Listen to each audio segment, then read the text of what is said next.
जय हिंद साथियों, आप सभी का स्वागत करता हूं आप सभी के अपने चैनल टारगेट सिलेक्शन में। साथियों, आज की इस वीडियो में आरआरबी एनटीपीसी एग्जाम के लिए एक ऐसा टॉप लेवल का मॉडल पेपर देखेंगे जो मॉडल पेपर आपके एग्जाम के लिए साथियों बहुत ही इंपॉर्टेंट होगा, क्योंकि आज की ये वीडियो साथियों पूरे सिलेबस पर आधारित है एनटीपीसी के। मेरा मानना है कि अगर आप इस वीडियो को देख लेंगे और यहाँ से जितने क्वेश्चन आज के इस वीडियो के माध्यम से मैं आपको देने वाला हूँ, इन क्वेश्चन को अगर आप देख लेते तो तकरीबन 12 से 15 सवाल आपको डायरेक्ट आपके एग्जाम में देखने को मिलेंगे इस एकमात्र वीडियो के माध्यम से। तो साथियों, सिलेबस के जो भी अहम टॉपिक्स हैं, उनके जो भी सबसे महत्वपूर्ण सवाल हैं, उनको आज की इस वीडियो में हम लोग डिस्कस करेंगे। तो जीके जीएस होगा, रीजनिंग होगी, साथियों मैथ होगी, और प्रश्न मैं आपको कराऊं और उससे संबंधित जितनी चीजें मैं आपको बताऊं वो आपको जरूर याद रखना चाहिए, क्योंकि डायरेक्ट सवाल वहां से भी आपका बनेगा। चलिए, तो पहला सवाल है, इसका जवाब मुझे बताइए। कह रहे कि भारतीय अंतरिक्ष कार्यक्रम का जनक किसे कहा जाता है, मुझे बताइए। तो भारतीय अंतरिक्ष कार्यक्रम का जनक किसे कहा जाता है साथियों? विक्रम साराभाई को कहा जाता है। अच्छा, विक्रम साराभाई को क्यों कहा जाता है? क्योंकि इन्होंने साथियों 1969 में इंडियन स्पेस रिसर्च ऑर्गेनाइजेशन की स्थापना की थी। हिंदी में इसको क्या कहा जाता है साथियों? हिंदी में भारतीय अंतरिक्ष अनुसंधान संगठन कहा जाता है। तो इसरो की स्थापना कब की गई? 1969 में। किसने की? तो साथियों विक्रम साराभाई ने की। इतनी जानकारी आपको याद रखना है। उसके बाद देखिए अगले नंबर का सवाल है, और ये बहुत ही जरूरी सवाल है, बहुत इंपॉर्टेंट सवाल है। देखिए, कह रहे कि धौलावीरा ये किस राज्य में है, मुझे बताइए। देखिए, ये जो स्थान है ना साथियों, ये सिंधु घाटी सभ्यता का एक स्थल है। और ये क्यों साथियों महत्वपूर्ण है? क्योंकि साथियों ये विश्व धरोहर स्थलों की सूची में शामिल है।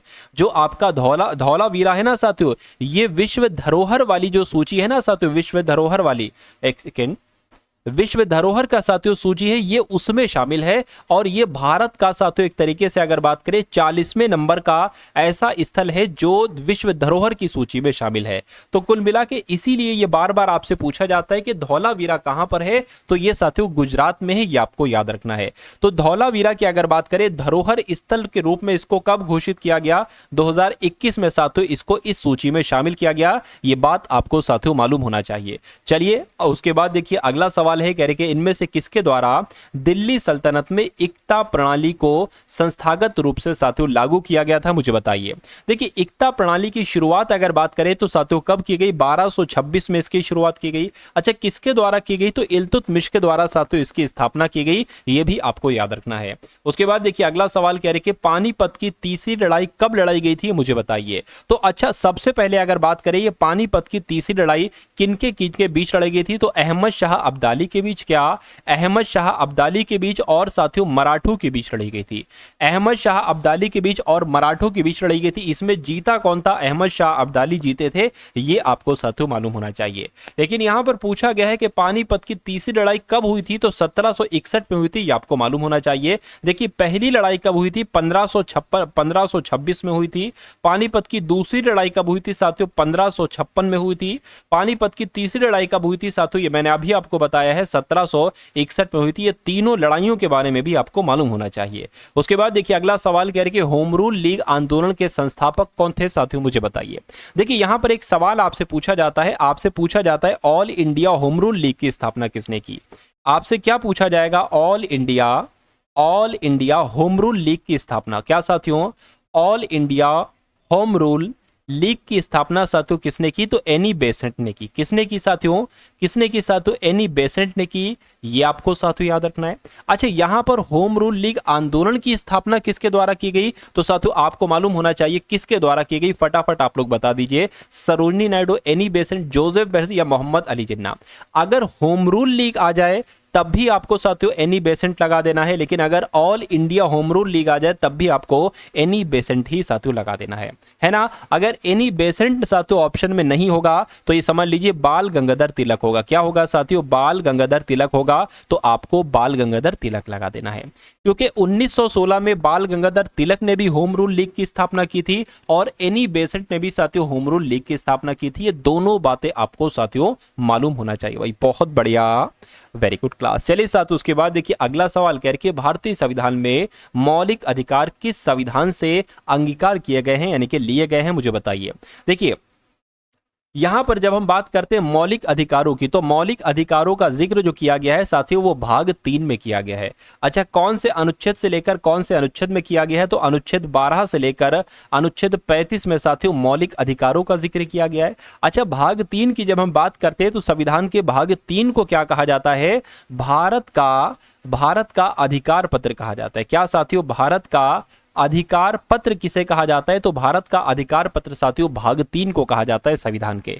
ठीक है ना। मौलिक अधिकार की संख्या कितनी है? तो साथियों 6 है, ये भी आपको मालूम होना चाहिए। अच्छा, मौलिक अधिकार कहां से लिए गए हैं? तो संयुक्त राज्य अमेरिका से लिए गए हैं, ये भी आपको मालूम होना चाहिए। अच्छा, कुछ चीजें आपसे पूछी जाती है वो मैं आपको बता देता हूं, जैसे कि संयुक्त राज्य अमेरिका से क्या क्या लिया गया है साथियों? एक तो मौलिक अधिकार लिए गए हैं, है ना।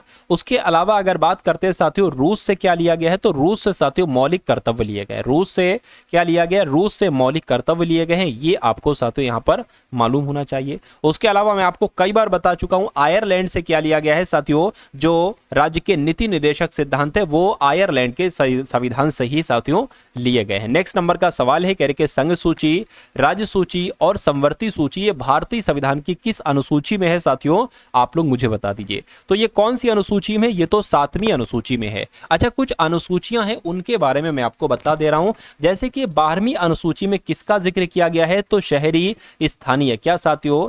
शहरी स्थानीय स्वशासन का, शहरी स्थानीय स्वशासन की अगर बात करते हैं, शहरी स्थानीय स्वशासन का की बात किस अनुसूची में की गई है? तो 12वीं अनुसूची में। 7वीं अनुसूची मैंने आपको बता दी है कि संघ सूची, राज्य सूची, संवर्ती सूची का जिक्र जो किया गया है वो 7वीं अनुसूची में की गई है। और 8वीं अनुसूची में साथियों राजभाषा का जिक्र किया गया। किसका? राजभाषा का जिक्र किया गया है। और 10वीं अनुसूची की अगर हम बात करते हैं तो दल बदल प्रणाली के बारे में इसमें बताया गया। किसके बारे में साथियों? इसमें बताया गया है दल बदल प्रणाली के बारे में। दल बदल प्रणाली के बारे में साथियों कौन सी अनुसूची कहती है? तो मैं कहूंगा 10वीं अनुसूची कहती है। इतनी जानकारी आपको यहां पर याद रखना चाहिए। आंसर आपका कुल मिला के मैंने आपको बता दिया है, बी हो जाएगा। चलिए अब उसके बाद देखिए अगला सवाल आपकी स्क्रीन पर कह रहे पृथ्वी का कौन सा भाग मैग्मा का मुख्य स्रोत है? तो यहां पर अगर बात करें साथियों आपका जवाब क्या हो सकता है मुझे बताइए। चलिए, तो अगर आपका जवाब साथियों मेंटल है तो मैं कहूंगा आपका जवाब यहां पर बिल्कुल करेक्ट हो जाएगा। पृथ्वी का जो मैग्मा का मुख्य स्रोत होता है ना, कौन सा भाग होता है? तो साथियों मेंटल ही होता है। उसके बाद देखिए एटलस पर्वतमाला ये किस महाद्वीप में स्थित है साथियों मुझे बताइए। कहां पर? एशिया महाद्वीप में। ये बहुत आपसे एग्जाम में पूछी जाती है, एटलस पर्वतमाला कहां पर है? एशिया महाद्वीप में, उत्तरी अमेरिका में, यूरोप महाद्वीप में या अफ्रीका महाद्वीप में? साथियों यहां पर मैं आपको बता देना चाहता हूं कि अगर आप एनटीपीसी, क्या साथियों एनटीपीसी के एग्जाम की अगर हम बात करते हैं, आप की तैयारी थोड़ी कम है एनटीपीसी एग्जाम की, और आप चाहते हैं कि ये भैया हर हालत में कैसे ना कैसे करके सीबीटी 1 एग्जाम तो साथियों पास हो जाए, तो आपकी तैयारी अगर थोड़ी कम है और आप सीबीटी 1 एग्जाम को पास करना चाहते हैं तो मैं कहूंगा ये 3 पीडीएफ आप लोग एक बार सरसरी निगाहों से देख लीजिएगा। कम से कम सीबीटी 1 आपका साथियों पास हो जाएगा, फिर सीबीटी 2 के लिए आप और अच्छे से तैयारी करिएगा। देखिए सबसे पहले आपको साथियों 10 मॉडल पेपर दिए जा रहे हैं, सोल्यूशन के साथ साथियों ये मॉडल पेपर आपको उपलब्ध कराए जा रहे हैं। उसके अलावा आपको पिछली परीक्षाओं, क्या साथियों जो भी पिछली आपकी शिफ्ट हो चुकी है उनका सोल्यूशन दिया जा रहा है, क्योंकि इसमें से एग्जामिनर सवाल उठाता ही उठाता है। हर एग्जाम में समझ लीजिए, जो मान लीजिए कोई एसएससी का एग्जाम है तो उसके पिछले पेपर से क्वेश्चंस लिए जाएंगे। उसके अलावा कोई आईएएस पीसीएस कोई भी एग्जाम ले लो, रेलवे का एग्जाम ले लो या एनटीपीसी का ये आपका एग्जाम है, तो पिछले पेपर से क्वेश्चन डिक्टो उठाए जाएंगे, तो इसमें आपको शिफ्ट मिल जाएंगी। यहां से अगर आप इन क्वेश्चंस को देख लोगे तो यही क्वेश्चंस आना है। उसके अलावा तीसरी पीडीएफ आपको दी जा रही साथियों इंपॉर्टेंट करंट अफेयर की, तो ये तीनों पीडीएफ की अगर बात करिए, तीनों पीडीएफ आपको सिर्फ और सिर्फ 45 रुपीज में दी जा रही है। डिस्क्रिप्शन में लिंक है एनटीपीसी एग्जाम पीडीएफ का, उस लिंक पर आप क्लिक करेंगे तो आप हमारे व्हाट्सएप पर आ जाएंगे। वहां पर आपको एक क्यूआर कोड दिया जाएगा, उस क्यूआर कोड पर 45 का पेमेंट करेंगे तो ये तीनों पीडीएफ आपको साथियों यहीं पर भेज दी जाएंगी। तो मैं कहूंगा अपनी शिफ्ट से पहले पहले, अपने एग्जाम से पहले पहले इन पीडीएफ को जरूर लीजिएगा और देखिएगा। मेरा मानना है कि पेपर आपका साथियों बड़े आराम से क्रैक हो जाएगा। चलिए अब उसके बाद करते हैं अगले नंबर के सवाल की। कह रहे कि एटलस पर्वतमाला की जब हम बात करते हैं साथियों तो ये कहां पर स्थित है? ये अफ्रीका महाद्वीप में स्थित है, इसलिए सही जवाब आपका जाएगा ऑप्शन नंबर डी के साथ। अच्छा, कुछ पर्वतमालाएं आपसे पूछी जाती हैं एग्जाम में, उनके बारे में मैं आपको बता देता हूं, क्योंकि वहां से भी आपका एग्जाम में सवाल पूछा जा सकता है। जैसे कि अगर आपसे पूछ लिया जाए कि जो एंडीज पर्वतमाला है, क्या साथियों, अगर आपसे पूछा जाए एंडीज पर्वतमाला कहां पर है, तो ये साथियों दक्षिण अमेरिका में है। कहां पर है, ये साथियों दक्षिण अमेरिका में है एंडीज पर्वतमाला, ठीक है। अगर आपसे पूछा जाए रॉकी पर्वतमाला कहां पर है, क्या रॉकी पर्वतमाला, तो ये साथियों उत्तरी अमेरिका में है। ये कहां पर है साथियों, ये उत्तरी अमेरिका में, ठीक है, कोई दिक्कत नहीं है। हिमालय तो आप सभी को पता है, हिमालय कौन से है ना, हिमालय की अगर बात करें कौन से महाद्वीप में स्थित है, तो ये साथियों अपने एशिया महाद्वीप में स्थित है, ठीक है। उसके बाद साथियों एटलस पर्वतमाला मैंने आपको बता ही दी है, अफ्रीका महाद्वीप में स्थित है। कैमरून पर्वत बहुत पूछा जाता है आपसे कि भैया ये कैमरून पर्वत कहां पर है, तो कैमरून पर्वत कहां पर है साथियों, ये भी अफ्रीका महाद्वीप में ही है। तो इतनी जानकारी आपको साथियों याद रखना है। चलिए भाई, उसके बाद देखिए अगला सवाल आपसे आपकी स्क्रीन पर है, आपसे पूछा जा रहा है कि भारत में बच्चों को मुफ्त और अनिवार्य शिक्षा का अधिकार किस वर्ष साथियों पेश किया गया था, ये कुल मिला के आपसे यहां पर पूछा जा रहा है, मुझे बताइए। तो देखिए एक संविधान संशोधन होता है जिसका नाम है साथियों 86वां संविधान संशोधन। कौन सा 86वां संविधान संशोधन, ये कब होता है, 2002 में होता है। इसके तहत साथियों अनुच्छेद 21 के का को जोड़ा जाता है, क्या अनुच्छेद 21 के का को जोड़ा जाता है और कहा जाता है कि जो भी 6 से 14 वर्ष तक की आयु के बच्चे हैं उनको एक तो निशुल्क शिक्षा दी जाएगी और उनको शिक्षा देना कंपलसरी होगा, है ना। तो ये एक मौलिक अधिकार साथियों हो जाएगा। तो कुल मिला के ये किस वर्ष पेश किया गया, तो ये साथियों 2009 में पेश किया गया, ये आपको यहाँ पर मालूम होना चाहिए। यानी कि एक तरीके से अगर बात करिए शिक्षा का अधिकार अधिनियम ये पारित कब किया गया, तो पारित साथियों 2009 में किया गया, लेकिन ये लागू कब से हुआ साथियों, 1 अप्रैल, क्या साथियों 1 अप्रैल 2010 से साथियों लागू है, ये आपको मालूम होना चाहिए। यानी कि 86वां संविधान संशोधन अधिनियम 2002 के द्वारा अनुच्छेद 21 का को जोड़ा गया और उसके अंतर्गत 6 से 14 वर्ष तक के बच्चों को कहा गया कि भैया तुम्हारे लिए शिक्षा कंपलसरी है और अनिवार्य है और निःशुल्क है। तो कुल मिला के आंसर आपका आ गया है ऑप्शन नंबर ए के साथ, तो बिल्कुल सही है। उसके बाद देखिए कह रहे कि जो गणगौर एक तरीके से त्योहार है ये कहां पर मनाया जाता है, मुझे बताइए। तो गणगौर की अगर बात करते हैं तो ये तो राजस्थान का त्योहार है भैया, कहां का, ये राजस्थान का त्योहार है, ये आपको मालूम होना चाहिए, ठीक है ना। चलिए उसके बाद देखिए अगला सवाल है, कह रहे कि उस्ताद अमजद अली खान ये किस वाद्य यंत्र के वादक हैं, मुझे बताइए। तो ये तो साथियों सरोद वादक हैं, क्या सरोद वादक हैं अमजद अली खान। अच्छा यहां पर अगर बात करते हैं बांसुरी वादक की, एक नाम आपसे पूछा जाएगा हरि प्रसाद चौरसिया, क्या हरि प्रसाद चौरसिया की अगर बात करते हैं साथियों तो ये कौन है, ये बांसुरी वादक हैं। शहनाई वादक की अगर बात करें तो इनका नाम है उस्ताद बिस्मिल्लाह खां, क्या साथियों उस्ताद बिस्मिल्लाह खां की अगर बात करते हैं तो ये शहनाई वादक हैं। संतूर वादक की अगर बात करें तो साथियों ये शिव कुमार हो जाएंगे, शिव कुमार शर्मा इनका नाम है और शिव कुमार शर्मा ही संतूर वादक हैं। तो ये तीनों चारों आप लोग याद रखेंगे, यहां से भी सवाल आपसे पूछा जाता है। चलिए उसके बाद देखिए अगला सवाल करके आनंद मठ उपन्यास के लेखक कौन है, ये मुझे बता दीजिए। तो आनंद मठ उपन्यास के लेखक कौन है, बंकिम चंद्र चटर्जी हैं। कौन है साथियों, बंकिम चंद्र चटर्जी हैं और यही साथियों राष्ट्रगीत के रचयिता भी हैं, राष्ट्रगीत के रचयिता भी यही हैं। उसके बाद देखिए अगला सवाल है करके भगवत गीता का सबसे पहले अंग्रेजी में अनुवाद किसने किया था, बताइए। तो सबसे पहले अंग्रेजी में अनुवाद जो किया था वो चार्ल्स किसने किया था, विलिंगसन ने किया था, चार्ल्स विलिंगसन ने किया था भगवत गीता का सबसे पहले अंग्रेजी में अनुवाद। और कब किया था साथियों, 1785 में किया था, ये भी आपको मालूम होना चाहिए। अच्छा आपसे एक सवाल पूछा जाता है, आपसे क्या पूछा जाता है कि जो आपका गीता है ना, गीता साथियों गीता का फारसी भाषा में अनुवाद किसने करवाया था, क्या गीता का जो फारसी भाषा में अनुवाद करवाया था वो किसने करवाया था, दारा शिकोह ने करवाया था। ये भी आपसे सवाल पूछा जा सकता है, ठीक है कोई दिक्कत नहीं।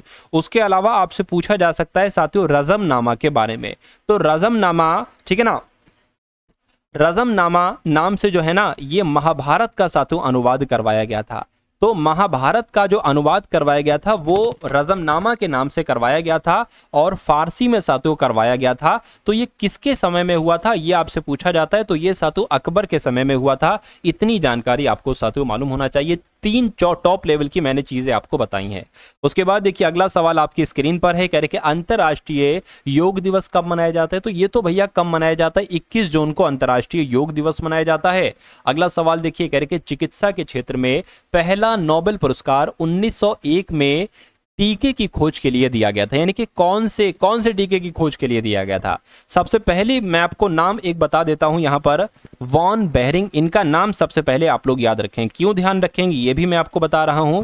इनका नाम है वॉन बेहरिंग, ठीक है ना। और इनको ही साथियों क्या नोबेल पुरस्कार दिया गया था। क्यों दिया गया था इनको साथियों? डिप्थीरिया के टीके के लिए दिया गया था। क्या साथियों? डिप्थीरिया के टीके की इन्होंने खोज की थी। डिप्थीरिया के टीके की इन्होंने साथियों क्या की थी? खोज की थी। ये आपको याद रखना चाहिए कब की थी। और 1901 में साथियों इनको नोबेल पुरस्कार दिया गया था। तो कुल मिला के चिकित्सा के क्षेत्र में पहला नोबेल पुरस्कार 1901 में कौन से टीके की खोज के लिए दिया गया? तो डिप्थीरिया के लिए दिया गया। और किसको दिया गया? तो वॉन बेहरिंग को दिया गया। इतनी जानकारी आपको मालूम होना चाहिए। उसके बाद देखिए FAO एक विशेष एजेंसी है, बिल्कुल है। इसकी फुल फॉर्म क्या है? फूड एंड एग्रीकल्चर ऑर्गेनाइजेशन इसकी फुल फॉर्म है। उसके बाद कह रहे हैं कि ये क्या है? ये जो UN यानी कि यूनाइटेड नेशन की ओर से कार्य करती, इसकी फुल फॉर्म आपसे, फुल फॉर्म तो मैंने पहले ही आपको बता दी। फंड तो नहीं होगा, फूड एंड एग्रीकल्चर ऑर्गेनाइजेशन होगा, बिल्कुल सही। ये आपका बिल्कुल सही जवाब हो जाएगा। अच्छा, इसकी स्थापना कब की गई? 1945 में साथियों इसकी स्थापना की गई। और इसका हेडक्वार्टर कहां पर है साथियों? इटली में इसका हेडक्वार्टर है। इटली के रोम में साथियों इसका हेडक्वार्टर है। ये बात आपको यहां पर मालूम होना चाहिए। चलिए भाई, उसके बाद देखिए अगला सवाल आपकी स्क्रीन पर है और आपको देखना है और मुझे बताना है कि इस सवाल का जवाब आपका क्या होगा। कह रहेंगे जो एजरा कप है ना, एजरा कप, ये किस खेल में दिया जाता है साथियों? ये बताइए। तो यहां पर अगर बात करते हैं साथियों, आपका जवाब यहां पर क्या हो सकता है? फटाफट बताइए। तो ये साथियों पोलो के खेल में दिया जाता है। किसके खेल में? पोलो के। और पोलो के खेल में प्रत्येक टीम में 4 खिलाड़ी होते हैं, ये भी आपको याद रखना है। उसके बाद देखिए अगला सवाल है, कह रहे कि जो नाम द्रोलिंग मठ है ये भारत के किस राज्य में है साथियों? बताइए। तो ये साथियों कहां पर है? ये तो कर्नाटक में है। जो नाम द्रोलिंग मठ है ना, ये कहां पर है? ये कर्नाटक में है। उसके बाद देखिए करके विविध विषयों पर जानकारी के संग्रह वृहत संहिता को किसके द्वारा लिखा गया? तो आपसे कुल मिला के पूछा जा रहा है कि वृहत संहिता किसके द्वारा लिखित है, ये आप लोग मुझे एक बार साथियों बता दीजिए। तो ये पता किसके द्वारा लिखित है? ये वाराहमिहिर के द्वारा लिखित है। अच्छा, वाराहमिहिर पता कौन थे साथियों? देखिए चंद्रगुप्त द्वितीय का नाम तो आपने सुना होगा। चंद्रगुप्त द्वितीय जिसको विक्रमादित्य भी कहा जाता था, इसके दरबार में साथियों 9 रत्न थे। तो उन 9 रत्नों में से साथियों एक थे वाराहमिहिर।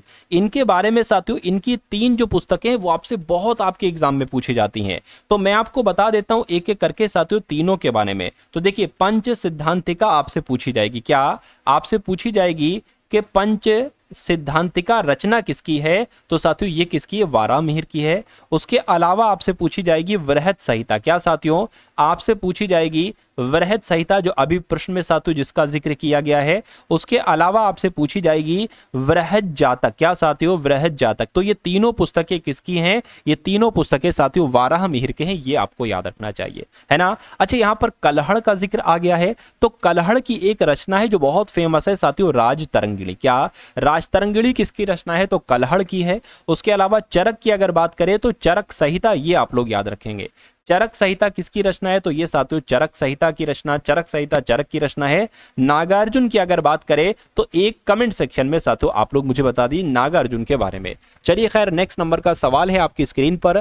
कहने के संवेग की एसआई पद्धति में इकाई क्या होती है, मुझे बताइए। तो संवेग बराबर क्या होता है? सबसे पहले तो आपको यह मालूम होना चाहिए, संवेग बराबर होता है साथियों द्रव्यमान, क्या? द्रव्यमान गुणा वेग। अगर कभी भी न्यूमेरिकल टाइप का सवाल आ जाएगा, कहा जाएगा द्रव्यमान इतना है, वेग इतना है, तो संवेग बताइए, तो दोनों की गुणा कर देना, आपको संवेग मालूम पड़ जाएगा।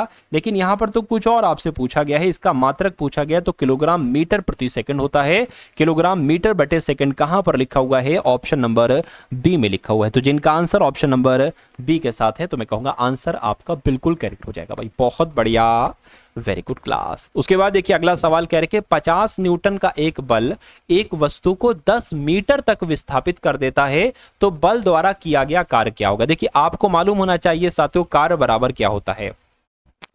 कार्य बराबर साथियों होता है बल गुणा विस्थापन। क्या? बल गुणा विस्थापन, ये हो जाएगी। ये सूत्र बहुत याद रखेंगे आप लोग।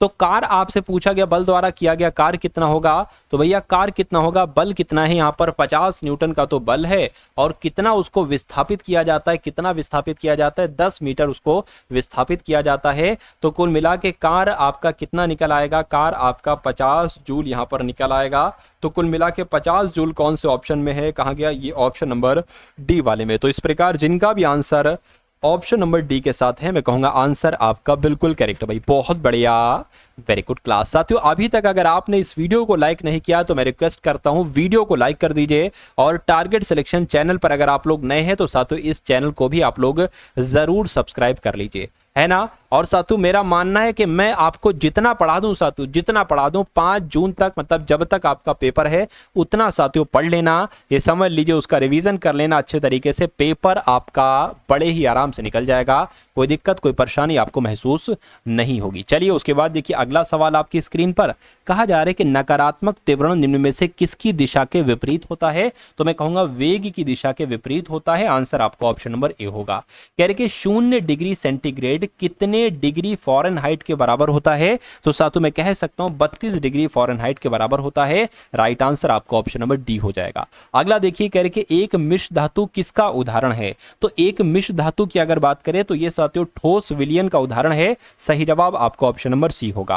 कह रहे कि निम्नलिखित में से कौन सी एक उपधातु है, तो इनमें से साथियों उपधातु की अगर हम बात करते हैं यहां पर देखिए, जो तत्व होते हैं जिसके मान लीजिए अगर कोई धातु है और अधातु, यानी कि उसके अंदर साथियों धातु के भी गुण पाए जा रहे हैं और अधातु के भी गुण पाए जाते हैं, तो उसको क्या कहा जाएगा, उसको उपधातु कहा जाएगा, है ना, उसको उपधातु कहा जाएगा। ये आपको मालूम होना चाहिए। जैसे कि यहां पर अगर बात करते हैं तो कौन सी एक उपधातु है, बात आपसे पूछी जा रही है, तो मैं कह सकता हूं जो सिलिकॉन है ना, सिलिकॉन ये साथियों एक उपधातु है, यानी कि इसको अर्ध धातु भी कहा जाता है। उपधातु को क्या कहा जाता है, अर्ध धातु भी कहा जाता है।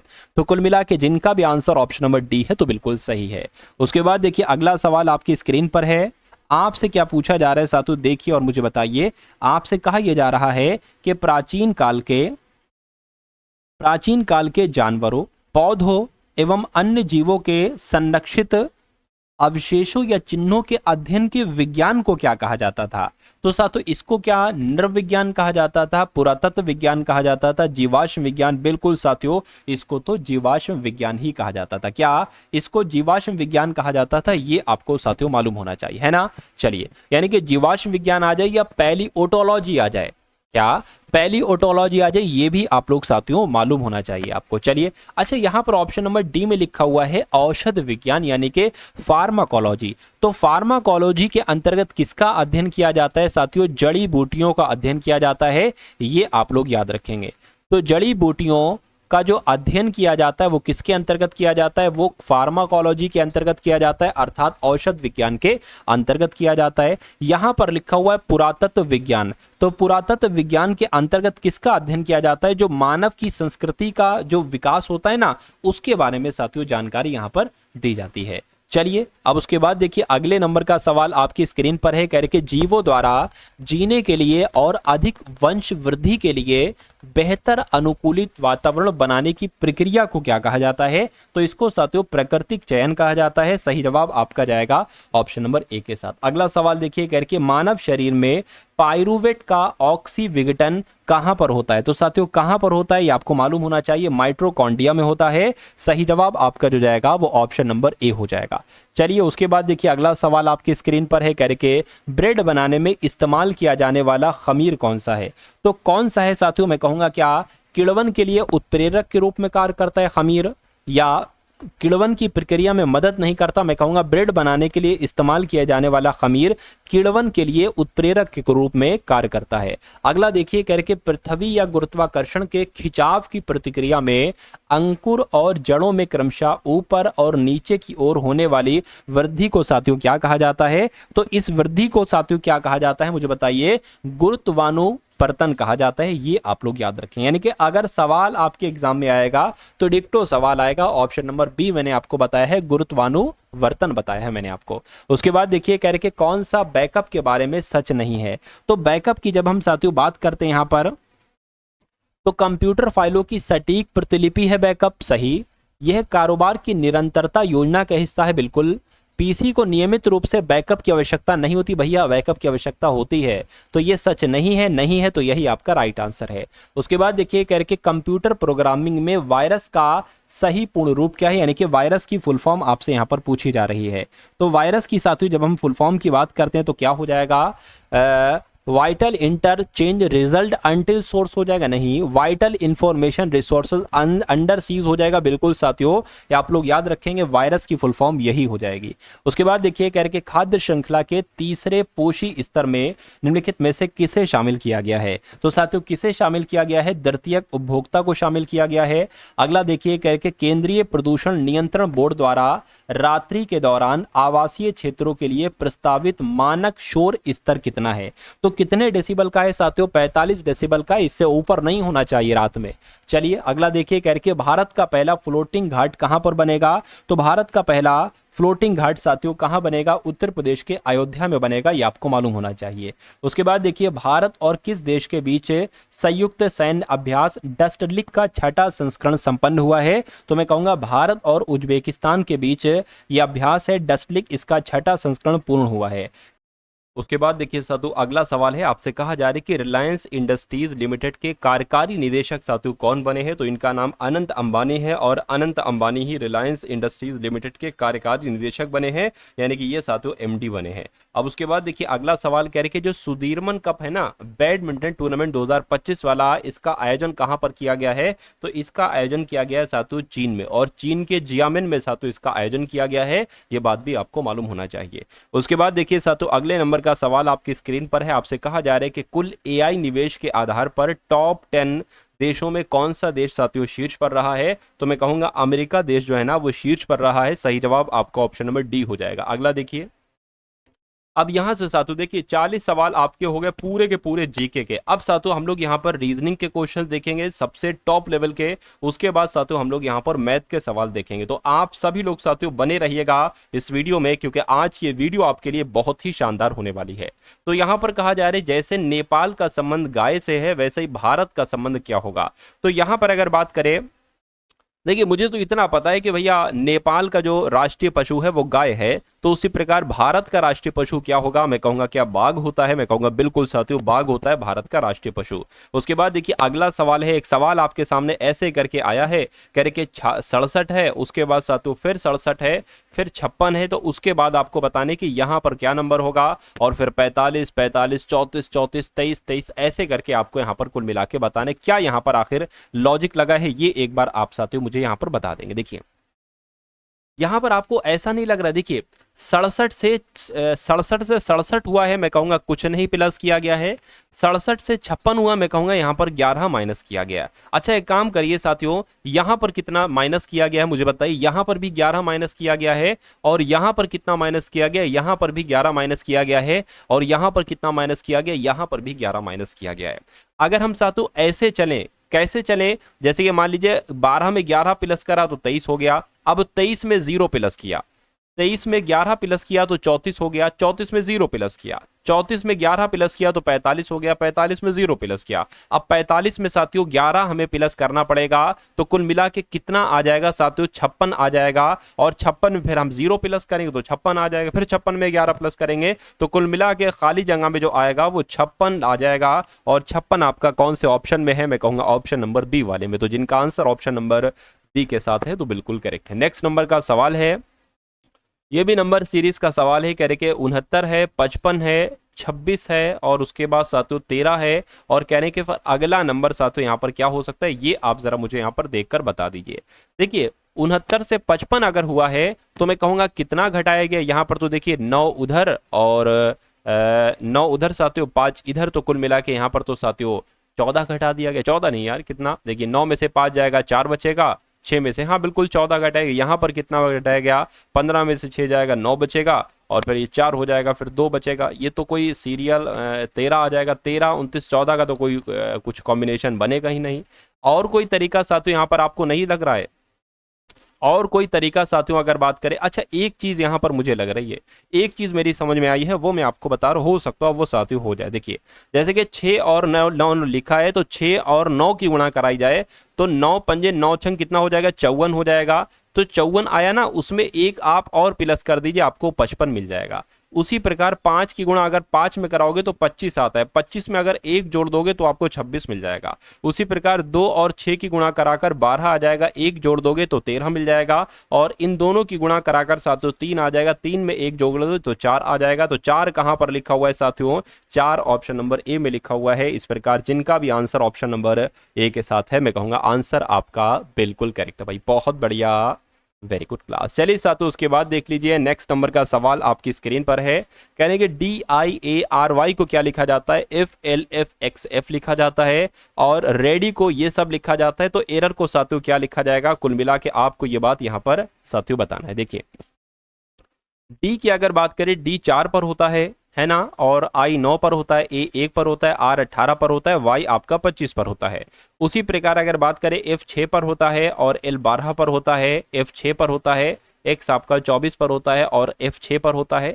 तो देखिए ये 4 है, ये 6, यानी कि 4 से 6 बना है, 2 बढ़ाया गया है, और 9 से 12 हुआ, 3 बढ़ाया गया, 1 से 6 हुआ, यहाँ पर 5 बढ़ाया गया। तो समझ रहे हैं ना साथियों, सबसे पहले 2 बढ़ाया गया, फिर उसके बाद 3 बढ़ाया गया, और फिर उसके बाद 5 बढ़ाया गया, और 18 से 24 हो गया है तो मैं कहूंगा 6 बढ़ाया गया, और 25 से 6 हुआ है तो अब पता कितना बढ़ाया गया, 7 बढ़ाया गया है ना। तो कुल मिला के यही लॉजिक क्या यहां पर लग रहा है, देखिए एक बार जरा, बिल्कुल साथियों आर से टी 2 बढ़ाया गया, और ई से एच 3 बढ़ाया गया, बिल्कुल वही चीज लग रही है। तो इसमें भी साथियों वही चीज बढ़ा दीजिए, सबसे पहले 2 बढ़ा, फिर 3 बढ़ा, फिर 5 बढ़ा, फिर 6 बढ़ा, फिर 7 बढ़ा। तो इसमें 2 बढ़ाएंगे क्या आ जाएगा साथियों, जी आ जाएगा। जी एक तो यहां पर है, एक यहां पर है। आर 18 पर होता है, 3 बढ़ाओगे 21, यानी कि यू आ जाएगा। तो जी यू किस ऑप्शन में लिखा हुआ है, मैं कहूंगा ऑप्शन नंबर ए में लिखा हुआ है। तो ऑप्शन नंबर ए आपका बिल्कुल करेक्ट आंसर हो जाएगा भाई, बहुत बढ़िया, वेरी गुड क्लास। चलिए साथियों उसके बाद देखिए नेक्स्ट नंबर का सवाल है। अब यहां पर यह सवाल बहुत ही इंपॉर्टेंट है आपके एग्जाम के लिए। कह रही कि एक निश्चित कोड भाषा में आई लाइक हॉलीडेज को SFTU लिखा जाता है, ठीक है। यहां पर एक चीज मिसिंग है साथियों, देखिए SF और TU और VG, यहां पर साथियों V और G भी होना चाहिए था, क्योंकि 3 वर्ड्स यहां पर हैं, तो 3 वर्ड्स यहां पर होना चाहिए। उसके बाद कहा जा रहा है, देखिए SFTU और VG हो गया, और उसके बाद समर हॉलीडेज स्टार्टेड को NJTU MK लिखा जाता है, ठीक है। आई हेट समर को क्या लिखा जाता है साथियों, आई हेट समर को SFIONJ लिखा जाता है। तो आपको यह बताना है कि समर का कोड क्या होगा। देखिए अब समर कहां पर लिखा हुआ है, समर लिखा हुआ यहां पर समर हॉलीडेज स्टार्टेड, यानी कि समर का कोड NG हो सकता है, TU हो सकता है, MK हो सकता है। उसी प्रकार साथियों समर कहां पर लिखा हुआ है, एक यहां पर भी समर लिखा हुआ है ना। तो कुल मिला के इसमें और इसमें समर समान है, मतलब एक चीज है। तो समर 2 बार है, दोनों बार है। मैं कहूंगा NJ यहां पर है और NJ यहां पर है, तो मैं कह सकता हूं कि NJ जो होगा ये साथियों समर का कोड ही हो जाएगा। क्या ऑप्शन में NJ लिखा हुआ है, बिल्कुल लिखा हुआ है, ऑप्शन नंबर डी में लिखा हुआ है। तो ये क्या होगा, ये आपका साथियों बिल्कुल सही जवाब हो जाएगा। अब उसके बाद देख लीजिए नेक्स्ट नंबर का सवाल साथियों आपकी स्क्रीन पर है। क्या आपको बताना है यहां पर, कहने कि यदि ए का अर्थ साथियों क्या है, प्लस है। तो जैसे जैसे साथियों यहां पर हमें बताया जा रहा है वैसे वैसे हम करते जाएंगे, क्या दिक्कत है, आंसर तक पहुंच जाएंगे। कहने कि ए जहां पर आपको दिखे वहां पर साथियों प्लस लगा देना, और एस जहां पर आपको दिखेगा वहां पर माइनस लगा देना, और आपको एम जहां पर दिखे वहां पर गुणा लगा देना, और आपको जहां पर डी दिखे तो वहां पर भाग लगा देना। अब आपको इसको सॉल्व कर लेना, ये थोड़ा सा दिक्कत आपको हो सकता हो। देखिए यहां पर अगर साथियों हम लोग बात करें,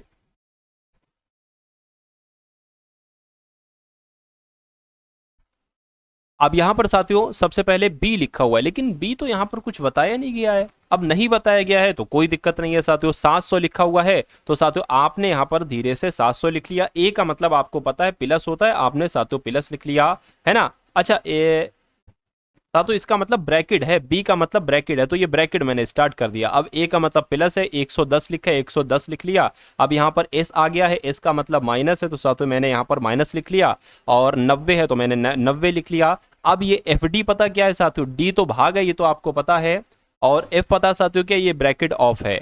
ठीक है, तो मैंने ये ब्रैकेट साथ ऑफ कर लिया। डी का मतलब डिवाइड है तो डिवाइड आ जाएगा और डी का डिवाइड हो जाएगा, और फिर ब्रैकेट है, बी का मतलब ब्रैकेट है, फिर यहाँ पर 9 आ गया, एम का मतलब क्या है गुणा है, और 10 आ जाएगा, एस का मतलब क्या है माइनस है, 10 आ जाएगा, एफ का मतलब क्या है साथों, एफ का मतलब यहाँ पर क्या है ब्रैकेट ऑफ है। चलिए, तो आपको इसको सॉल्व करना है, क्या दिक्कत है साथों। देखिए, सबसे पहले अगर बात करें 110 में से 90 जाएगा तो 20 बचेगा, यानी कि ये हो जाएगा 720। 720 हो गया, ये भाग हो गया, ये साथियों 90 हो जाएगा, 9 धाम 90 हो जाएगा, 10 जाएगा तो 80 बचेगा, है ना। तो साथियों इसको 720 बटे 80 आ जाएगा, 0 से 0 कैंसिल हो जाएगा, 8 2 64, 8 नीम 72 हो जाएगा, यानी कि इस पूरे को कैलकुलेट करके 8 9 आ जाएगा। और 9 कौन से ऑप्शन में है, ऑप्शन नंबर सी वाले में है। तो जिनका आंसर ऑप्शन नंबर सी के साथ है, तो मैं कहूंगा आंसर आपका बिल्कुल करेक्ट हो जाएगा भाई, बहुत बढ़िया, वेरी गुड क्लास। अब उसके बाद देखिए साथियों, नेक्स्ट नंबर का सवाल आपकी स्क्रीन पर है। देखिए सवाल को और मुझे बताइए सही जवाब आपका क्या हो सकता है। कहा आपसे ये जा रहा है कि जैसे 8 4 12 2 को कैलकुलेट करके 13 बनाया गया है, जैसे 16 8 24 4 को कैलकुलेट करके 26 बनाया गया है, तो वैसे ही 22 2 और 14 कितने नंबर को कैलकुलेट करके 22 बनाया जा सकता है। थोड़ा सा अगर आप दिमाग लगाएंगे तो मेरा मानना है सही जवाब तक आप लोग पहुंच जाएंगे, है ना। चलिए, तो यहां पर अगर साथियों हम लोग बात करते, बहुत आराम से साथियों सवाल का जवाब देंगे। देखिए, अगर हम 8 और 4 को जोड़ दें तो कितना आ जाएगा, 12 आ जाएगा। 12 और 2 को जोड़ दें तो कितना, 14 आ जाएगा। ठीक है, इसमें तो कॉम्बिनेशन बन नहीं, ऐसा तो नहीं, इसका बीच वाला नंबर 13 है, 13 आ गया। उसी प्रकार 16 8 कितना हो जाएगा, 24 हो जाएगा। 12 4 कितना हो जाएगा, 28 हो जाएगा। इसके बीच वाला नंबर 26 होगा क्या, बिल्कुल साथियों, 24 25 26 27 28, हाँ भाई हो तो रहा है। देखिए ये 24 हो गया, ये 28 हो गया, ठीक है, 25 और 26 27, है ना, बिल्कुल साथियों हो तो यही रहा है। तो उसी प्रकार साथियों ये कितना हो जाएगा, 22 और 2 आपका कितना हो जाएगा, 24 हो जाएगा। और ये कितना, मतलब कुल मिला के बीच का 22 आना चाहिए। तो यहां पर अगर बात करें साथियों क्या आना चाहिए, ये एक बार आप लोग यहां पर बता दीजिए। तो अगर 14 और 6 हम लोग करते हैं तो कितना आ जाएगा, 20 आ जाएगा। बिल्कुल साथियों यहां पर 6 ही आएगा, तो आपका राइट आंसर जो जाएगा वो ऑप्शन नंबर डी हो जाएगा, है ना। तो कुल मिला के, अच्छा इसको एक और तरीके से कर सकते थे। देखिए 8 और 2 कितना हो जाएगा, 8 और 2 की अगर बात करें तो साथियों 10 हो जाएगा। और 12 और 4 कितना हो जाएगा साथियों, ये आपका 12 4 कितना हो जाएगा, 16 हो जाएगा। तो कुल मिला के ये कितना बनेगा, ये 26 बनेगा। 26 का आधा 13 होता है, ये लिखा हुआ है। ऐसे ये भी हो जाएगा मेरे ख्याल से। तो कुल मिला के इस सवाल के 2 मेथड मैंने आपको बता दिए। उसके बाद देखिए नेक्स्ट नंबर का सवाल है आपकी स्क्रीन पर। अब इस सवाल को देखिए साथियों और मुझे बताइए राइट आंसर आपका क्या होगा। साथियों वीडियो अभी तक आपने लाइक नहीं की तो ये अच्छी बात नहीं है, ये बहुत गलत बात है। तो साथियों वीडियो को भी आप लोग लाइक कर देंगे। अब इसका सवाल की अगर बात करें, अब यहाँ पर साथियों आपसे कहा जा रहा है कि श्रवण उत्तर पूर्व की तरफ देख रहा है। सबसे पहले मैं आपको बेसिक बता देता हूँ। देखिए मान लीजिए आप एग्जाम हॉल में, आपको क्या पता भैया उत्तर किधर है, पूर्व किधर है, उत्तर पूर्व किधर है। तो आप मान लीजिए यहाँ पर बैठे, हमेशा आपका ऊपर जो होगा ये हमेशा आपको उत्तर मानना है, हमेशा इस वाली साइड को अपना पूर्व मानना है, हमेशा इस वाली साइड को अपना दक्षिण मानना है, और हमेशा इस वाली साइड को साथियों अपना पश्चिम मांगना है। अब मान लीजिए सवाल में कहा जा रहा है कि अब आप उत्तर पूर्व की तरफ चलिए, तो आप इधर चलेंगे, क्योंकि ये उत्तर है ये पूरब है, तो बिल्कुल बीच में चलेंगे, है ना। तो ये कॉन्सेप्ट आपको समझ में आ गया। अच्छा 2 कॉन्सेप्ट और हैं यहाँ पर, 2 शब्द हैं, एक वामावर्त शब्द है, एक दक्षिणावर्त शब्द है। देखिए घड़ी जो होती है ना, घड़ी की सुइयां कैसे चलती हैं, ऐसे ऐसे ऐसे ऐसे चलती है, ऐसे ऐसे चलती हैं। तो ये साथियों दक्षिणावर्त चलती हैं। क्या साथियों, दक्षिणा वर्त चलती हैं, इसका मतलब ये हो गया। अच्छा एक शब्द है यहाँ पर वामावर्त। वामावर्त है साथियों घड़ी की दिशा के उल्टे चलना। कैसे चलना, उल्टे, यानी कि साथियों ऐसे ऐसे ऐसे ऐसे करके चलना। तो ये कॉन्सेप्ट आपको क्लियर होगा। अगर क्लियर हो गए तो बहुत अच्छी बात है। देखिए करके श्रवण उत्तर पूर्व की तरफ देख रहा है, यानी कि अभी वो यहाँ पर है और इस तरफ साथियों वो देख रहा है। कहा जा रहा है कि पहले वे 45 डिग्री वामावर्त मुड़ता है, यानी कि घड़ी की विपरीत दिशा में 45 डिग्री मुड़ता है। तो अगर वो मान लीजिए अभी इधर है तो 45 डिग्री इधर ही तो होगा, ये 45 का ही तो कोण बनेगा साथियों। चलिए तो कह रहे कि फिर वो 90 डिग्री वामावर्त मुड़ता है, यानी कि फिर से वो घड़ी की दिशा में 90 डिग्री। तो अभी अगर वो साथियों यहाँ पर है तो वो यहाँ पर अब देखने लगेगा, ये 90 का कोण मैंने बन गया। यानी कि फिर 180 डिग्री दक्षिणावर्त साथियों वो घूम जाता है। तो 180 डिग्री दक्षिणावर्त साथियों घूम जाता है, यानी कि अभी वो अगर इधर है तो दक्षिणा, देखिए 90 ये हो जाएगा, 90 ये हो जाएगा, 180 घूमेगा दक्षिणावर्त यानी कि घड़ी की दिशा में, तो वो उसका मुंह इस तरफ हो जाएगा। तो कह रहेगा अब वो किस दिशा में देख रहा है, तो ये दिशा कौन सी होती है, ये दिशा भैया पूरब होती है। तो पूरब दिशा में साथियों वो अभी देख रहा है। पूरब कहां पर लिखा हुआ है, ऑप्शन नंबर डी में लिखा हुआ है। उसके बाद देखिए साथियों नेक्स्ट नंबर का सवाल है, यहां पर अगर बात करें साथियों, आपसे कहा जा रहा है कि इनमें से कौन सा अन्य से मेल नहीं खाता है, कोट, शर्ट, जैकेट, स्वेटर, इनमें से सबसे अलग कौन सा, ये आपको बताने। देखिए ठंड आती है तो ठंड में आप जैकेट भी पहनते हो, आप स्वेटर भी पहनते हो, आप कोट भी पहनते हो, लेकिन कहीं ना कहीं शर्ट नहीं पहनते हो। यानी कि ये गर्म कपड़ा है, ये भी गर्म कपड़ा है, ये भी गर्म कपड़ा है, लेकिन ये शर्ट गर्म कपड़ा नहीं है। तो मैं कहूंगा सबसे अलग क्या हो जाएगा, यहाँ पर शर्ट हो जाएगा और यही आपका सही जवाब हो जाएगा। अब उसके बाद देख लीजिए साथियों नेक्स्ट नंबर का सवाल है, ये क्वेश्चन बहुत इंपॉर्टेंट है और आपसे क्या कहा जा रहा है साथियों, सबसे पहले तो इस सवाल को समझिए, उसके बाद इसका जवाब देने की कोशिश कीजिए। करेंगे एक तस्वीर की ओर इशारा करते हुए एक महिला कहती है, महिला कहती है, ठीक है, मान लीजिए वो तस्वीर हो जाएगी और ये क्या हो जाएगी, ये साथियों वो महिला हो जाएगी। महिला कह रही है कि यह जो है ना, यह मेरे दादाजी के इकलौते बेटे, यानी कि दादाजी के इकलौते बेटे, यानी कि वो अपने पिताजी की बात कर रही है। कह रही कि मेरे पिताजी का बेटा, यानी कि मेरे पिताजी का बेटा, तो अब वो अपने भाई की बात कर रही है। कह रही कि तस्वीर का व्यक्ति से क्या समझ, यानी कि ये तो इसका भाई हो जाएगा भाई साहब। तो कहने के तस्वीर का व्यक्ति उस महिला से क्या लगता है, तो कुल मिला के भाई लगता है, भाई लगता है। तो आंसर आपका किस ऑप्शन के साथ जाएगा, ऑप्शन नंबर डी के साथ जाएगा। चलिए भाई अब उसके बाद देखिए नेक्स्ट नंबर के क्वेश्चन आपकी स्क्रीन पर आ चुके हैं। अब कथन आपके सामने है और दो निष्कर्ष आपके सामने हैं। आपको साथियों देखना है इन निष्कर्ष को और कथन वगैरह को और आपको बताते रहना है साथियों कि सवाल का जवाब आपका क्या हो सकता है। आपसे यहाँ पर कहा जा रहा है कि सभी पुरुष रोबोट हैं, है ना। तो साथियों मान लीजिए ये पुरुष हो गए और सभी पुरुष साथियों क्या हो गए, सभी पुरुष रोबोट हो गए और सभी रोबोट क्या हो गए साथियों, सभी रोबोट ये मशीनें हो गई। अब निष्कर्ष को पढ़िए और मुझे बताइए कि कौन कौन सा निष्कर्ष गलत है, कौन सा निष्कर्ष सही है। करके सभी मशीनें पुरुष हैं, सभी मशीनें पुरुष हैं, नहीं भैया कुछ मशीनें पुरुष हैं, इतनी मशीनें पुरुष हैं, तो ये आपका गलत हो जाएगा। उसके बाद क्या कहा जा रहा है, रोबोट पुरुष है। अच्छा यहाँ पर लिखा होगा साथियों कुछ रोबोट, क्या साथियों लिखा होगा, कुछ रोबोट पुरुष है, तो कुछ रोबोट पुरुष है, कुछ रोबोट पुरुष हैं, बिल्कुल साथियों इतने रोबोट जो हो जाएंगे वो पुरुष हो जाएंगे। तो ये आपका सही हो जाएगा, यानी कि निष्कर्ष दो वाला जो होगा वो आपका साथियों बिल्कुल सही हो जाएगा, है ना। तो जिनका भी आंसर ऑप्शन नंबर सी है तो बिल्कुल करेक्ट है, ठीक है ना। चलिए तो अब साथियों यहां पर अगर बात करें तो अब साथियों अगले नंबर का सवाल आपकी स्क्रीन पर आ चुका है और यहां पर भी वही दो कथन है और यहां पर भी साथियों दो निष्कर्ष हैं। तो कुल मिला के अगर बात करते करके सभी लड़कियां लड़के हैं, तो अब जैसे यहां पर साथियों कहा जा रहा है वैसे करते जाइए।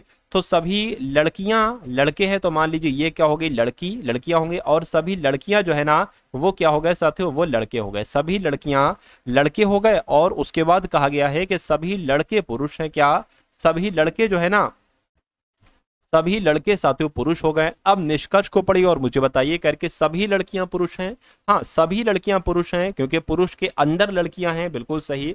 कुछ पुरुष लड़कियां हैं तो कुछ पुरुष लड़कियां, बिल्कुल ये बात भी सही हो जाएगी, यानी कि दोनों निष्कर्ष आपके सही हो जाएंगे। ऐसा कहां पर लिखा हुआ है साथियों, ऐसा ऑप्शन नंबर ए में लिखा हुआ है। चलिए उसके बाद देखिए एक वेन आरेख का साथियों सवाल है आपकी स्क्रीन पर। कहा जा रहा है कि उस आरेख का चयन कीजिए जो वर्गों के समुच्चय के बीच संबंध को सर्वोत्तम तरीके से दर्शाता है। खेल, शतरंज और साथियों यहाँ पर टेनिस। देखिए ये शतरंज भी एक खेल है, टेनिस भी एक खेल है, तो अगर मैं कहूँ ये खेल हो जाएंगे और ये शतरंज हो गया, ये टेनिस हो गया। और क्योंकि कोई टेनिस शतरंज नहीं होता है और कोई टेनिस शतरंज नहीं होता है और कोई शतरंज टेनिस नहीं होता है, तो अलग अलग ही बनेंगे। तो ऐसा आरेख कहां पर बना हुआ है, ऐसा आरेख साथियों ऑप्शन नंबर बी में बना हुआ है। तो जिनका आंसर ऑप्शन नंबर बी के साथ है तो मैं कहूंगा बिल्कुल करेक्ट है। तो अब साथियों यहां से आपके सामने मैथ्स के क्वेश्चन से स्टार्ट हो चुके हैं। तो इन मैथ्स के सवालों को भी साथियों आप लोग देखिए और अपनी मैथ पर पकड़ बनाइए, है ना, क्योंकि साथियों 30/30 ये आपका स्कोर होना चाहिए आपके रियल एग्जाम में। तो आप अगर चाहते हैं साथियों 30/30 आपका स्कोर आए तो इन सभी सवालों को देखिए, करने की कोशिश कीजिए साथियों इन सवालों को सॉल्व। उसके बाद देखिए कह रहे कि एक स्कूल में लड़कों और लड़कियों की संख्या, यानी कि लड़कों की संख्या अगर 3x है तो लड़कियों की संख्या कितनी होगी साथियों, 2x होगी। यानी कि यदि 20% लड़कों और 25% लड़कियों को छात्रवृत्ति मिलती है तो कितने प्रतिशत को छात्रवृत्ति नहीं मिलती है। देखिए एक काम करिए, इसको हम साथियों एक काम करें, इसको हम 300 मान लें और इसको हम 200 मान लें। यानी कि हम ये मान लें कि लड़कों की संख्या अगर 300 है तो लड़कियों की संख्या 200 है, और 20% लड़कों को और 25% लड़कियों को छात्रवृत्ति मिलती है तो कितने को छात्रवृत्ति नहीं मिलती। देखिए 20% लड़कों को, अगर लड़कों की संख्या 300 है, अगर 20% लड़कों को छात्रवृत्ति मिलती है तो कितनों को नहीं मिलती है, 80% को नहीं मिलती है। ठीक है, उसी प्रकार लड़कियों की संख्या 200 है और 25% लड़कियों को अगर छात्रवृत्ति मिलती है तो कितनों को नहीं मिलती है, 75% को नहीं मिलती है। तो यही तो आपसे पूछा जा रहा है। तो इसको कैलकुलेट करा लीजिए, 100 एकम 100, 100 दूना हो जाएगा, 100 एकम 100, 100 तियां हो जाएगा, 8 तियां 24 हो जाएगा, मतलब 240 आ जाएगा, और 75 दूना 150 हो जाएगा। तो इस जीरो से आपका ये जीरो कैंसिल हो जाएगा, हो जाए ना, है ना। तो साथियों कह रहे कि तो मैं कहूंगा साथियों के टोटल अगर बात करें कितनों को छात्रवृत्ति नहीं मिलती है साथियों, 0 0 मान लीजिए हमने नहीं कट किया जीरो को, 4 और 5 9 हो जाएगा और ये 3 हो जाएगा। यानी कि 390 बच्चों को छात्रवृत्ति नहीं मिलती है। तो ये आपको प्रतिशत में बदलना है ना। नीचे क्या आ जाएगा, 300 प्लस 200 500 नीचे आ जाएगा। इसको कैलकुलेट करोगे, ये 2 जीरो कट जाएगा, 5 सत्ते 35 आपका हो जाएगा, 5 अट्ठे 40 हो जाएगा। यानी कि 78% छात्रों को छात्रवृत्ति नहीं मिलती है। ऐसा कहां पर लिखा हुआ है, ऐसा आपका ऑप्शन नंबर ए में लिखा हुआ है। उसके बाद देखिए साथियों नेक्स्ट नंबर का सवाल है, कह रहे कि एक मिश्र धातु में सोने और चांदी के भार का अनुपात कितना बताया गया है। साथियों एक मिश्र धातु है, उसमें साथियों क्या है, उसमें सोना है और उसमें साथियों चांदी है। क्या है साथियों, सोना है और चांदी है, ऐसा कहा गया। इनका अनुपात जो है ना, अगर सोना 17 है तो साथियों चांदी कितनी है, 3 है। कह रहे कि यदि मिश्र धातु में चांदी का वजन, अच्छा यहाँ पर चांदी का अनुपात दे रखा है कितना, 3 दे रखा है, लेकिन कहने के चांदी का वजन अगर 2.7 ग्राम है तो मिश्र धातु में सोने का वजन साथियों कितना होगा। देखिए हम 3 की किससे गुणा कराए, है ना, 3 की साथियों किससे गुणा कराए कि 2.7 आ जाए। तो मैं कहूंगा 0.9 से अगर गुणा करा दी जाए, है ना साथियों, 9 तियां 27 तो कितना हो जाएगा, 27 हो जाएगा। तो इसकी भी सोने का भार पता करने के लिए भी हम साथियों इसकी गुणा कराएंगे 0.9 से, है ना साथियों। तो 0.9 से अगर साथियों इसकी हम गुणा करा दे तो कितना आ जाएगा, 17 गुणा 9 कितना होता है, 153 होता है। तो एक नंबर के बाद साथियों यहाँ पर पॉइंट आ जाएगा, तो 15.3 ग्राम हो जाएगा साथियों सोने का वजन। इसलिए आंसर आपका जाएगा ऑप्शन नंबर बी के साथ। उसके बाद देखिए साथियों अगले नंबर का सवाल आपकी स्क्रीन पर, इस सवाल को देखिए और मुझे बताइए सही जवाब क्या होगा। आपसे कहा जा रहा है यहाँ पर कि दो धनात्मक संख्याओं के बीच अंतर कितना है, 160 है, और उन दोनों संख्याओं का अनुपात कितना है, 5:3 है। यानी कि अगर एक संख्या 5x है तो दूसरी संख्या 3x होगी, और कहने के इन दोनों संख्याओं के बीच अंतर कितना है साथियों, 160 का है। तो अगर हम साथियों क्या 5x माइनस 3x करेंगे तो कितना आना चाहिए, 160 आना चाहिए। 5x में से 3x जाएगा तो 2x बचेगा, 2x बराबर 160 हो जाएगा, तो x बराबर कितना हो जाएगा, 80 हो जाएगा। 2 से कट होगा ना तो 80 आ जाएगा। तो कुल मिला के दोनों संख्याओं का गुणनफल आपसे पूछ रहे हैं। जब x बराबर 80 है तो 5x बराबर कितना हो जाएगा, 5 गुणा 80 कितना हो जाएगा, 400 हो जाएगा। और साथियों 80 गुणा 3 कितना हो जाएगा, 240 हो जाएगा। तो इनको आपको क्या करना है साथियों, कैलकुलेट करना है।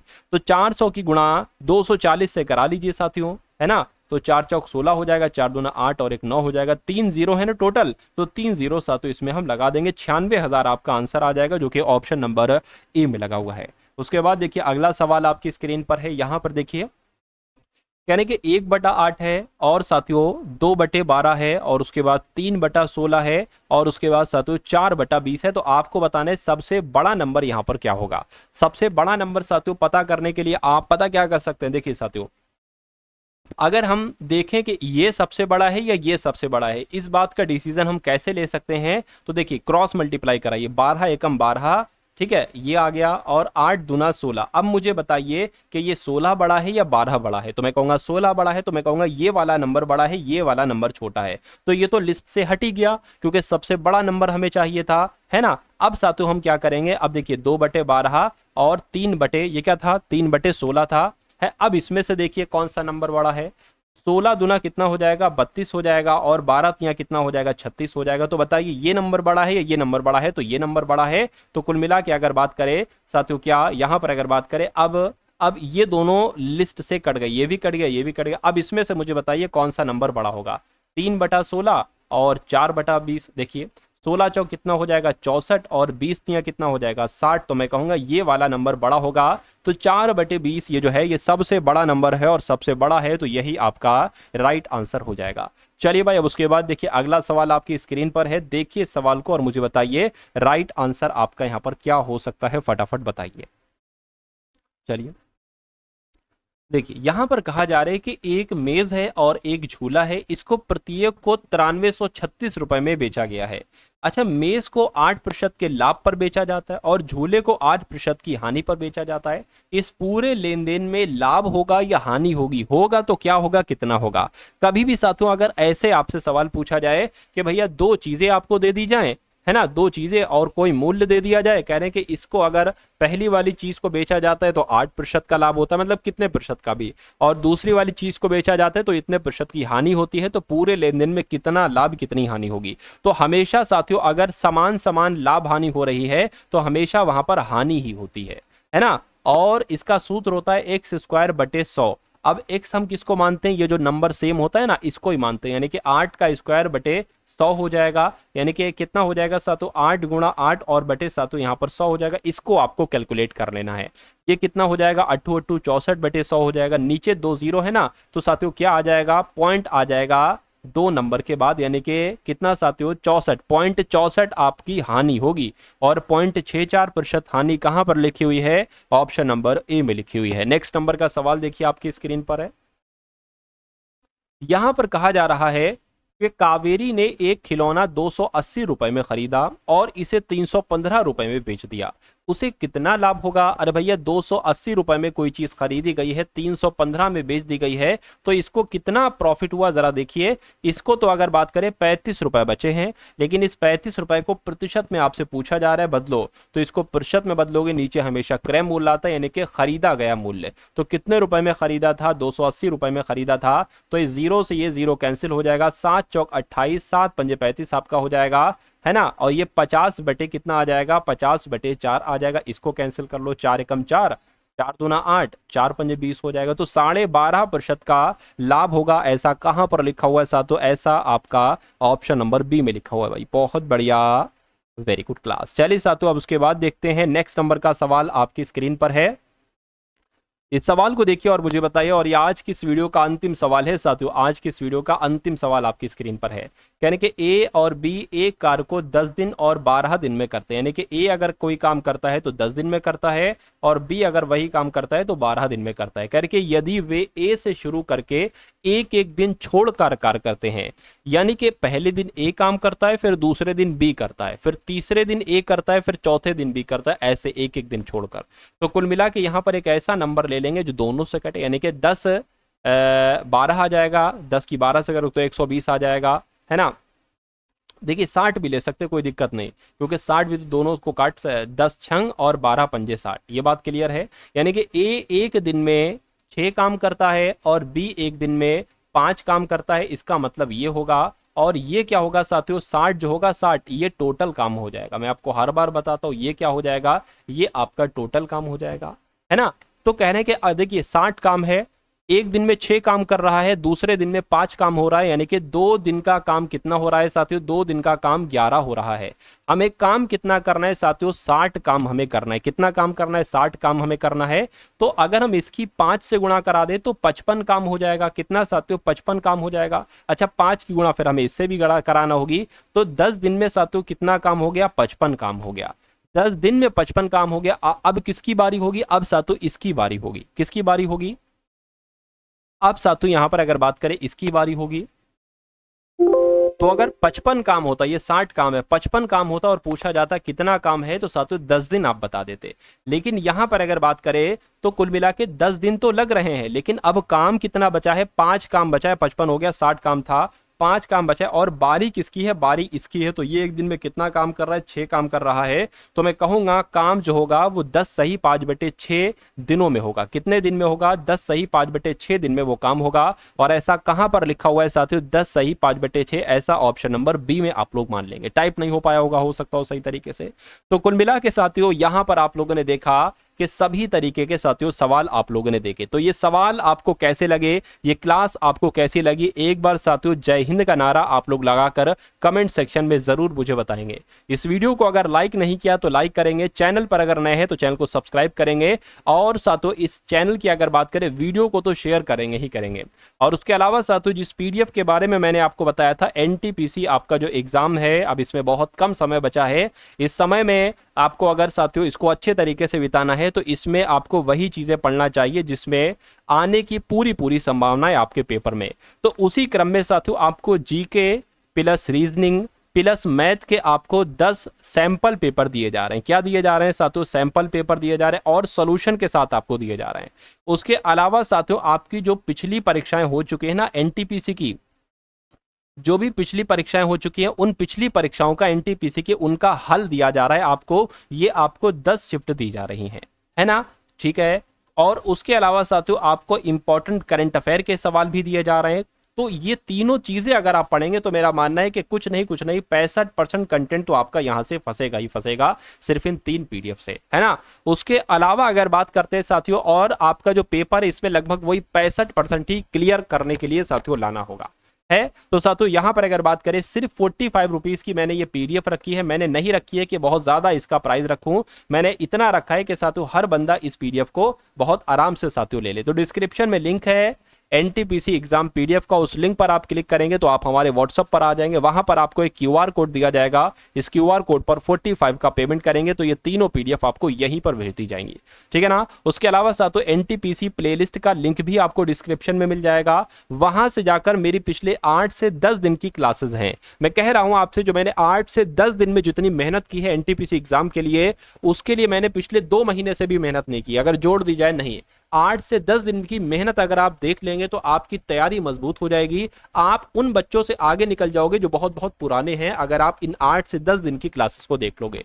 तो प्लेलिस्ट वाले लिंक को क्लिक कीजिएगा और पिछली सभी वीडियोस को डबल स्पीड में साथियों देख लीजिएगा, है ना। चलिए, उसके अलावा डिस्क्रिप्शन में ग्रुप का भी लिंक है, उसको भी ज्वाइन कर लीजिएगा क्योंकि सभी क्लासेस का लिंक आपको उसमें मिलता रहेगा। तो मिलते हैं हम सभी लोग आने वाली वीडियो में। जय हिंद साथियों।